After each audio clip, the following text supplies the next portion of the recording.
Well, I think it's critically important because it's a way of codifying your ideas and getting them out there and putting them down in writing.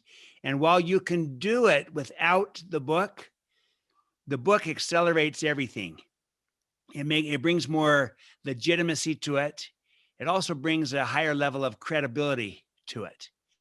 And I mean, I learned this with my father when he first did his book, The 7 Habits of Highly Effective People.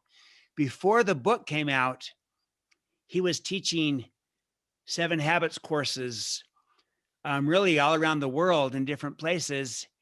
And that was great. He was known as a great speaker and thought leader on that. But once he put that into a book and published the book, that's when everything changed because it just elevates and accelerates your influence, your credibility, your gravitas. It all goes up with publication of a book. So a book is important as a way of kind of codifying your ideas. And you know, the whole idea of a thought leader is that you've got ideas, thoughts that are useful, and a book is a great expression of that.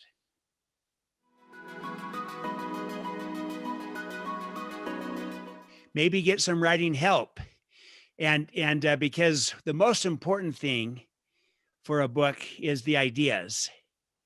And sometimes getting writing help is useful, and it can be very valuable. I know when I published my book, The Speed of Trust, and it was difficult for me as well to get that done. And so I engaged with someone that had helped my father and to help me just kind of get my ideas out. I still wrote every word when it was all said and done, and went through everything, get the ideas down and get them down in a way that I could work with them. And so it was not necessarily my greatest strength either, but having ideas I felt really strong about. Getting them down on paper is another matter. So perhaps getting help, getting writing help to get them down could be helpful for some.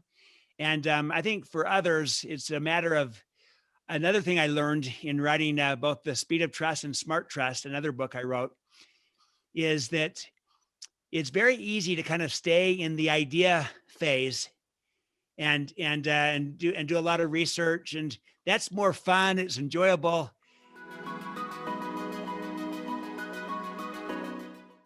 Just start writing. And even if you don't like it and don't feel good about it, the very act of starting to write is a great process because of how that accelerates everything. And one of the key learnings I had is spend less time on the research and more time just getting into the writing.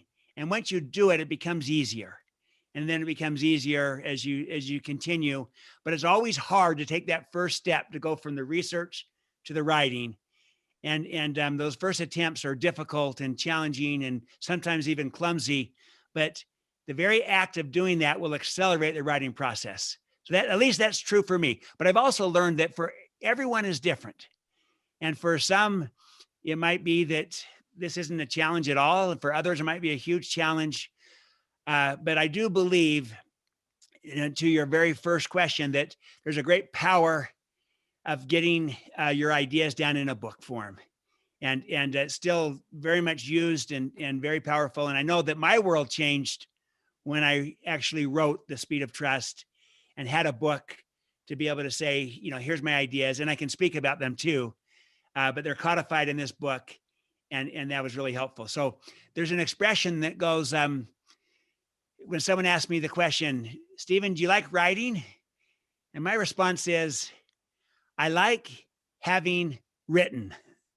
And so I don't necessarily like the writing process itself, but I sure love having written. And when it's done and I have something that I can be proud of, I say, yes, I love having written. I don't necessarily always love writing, but I love having written. And that's where just kind of you pay the price, get through that hurdle that for most people perhaps they have, and then the payoff is what comes next.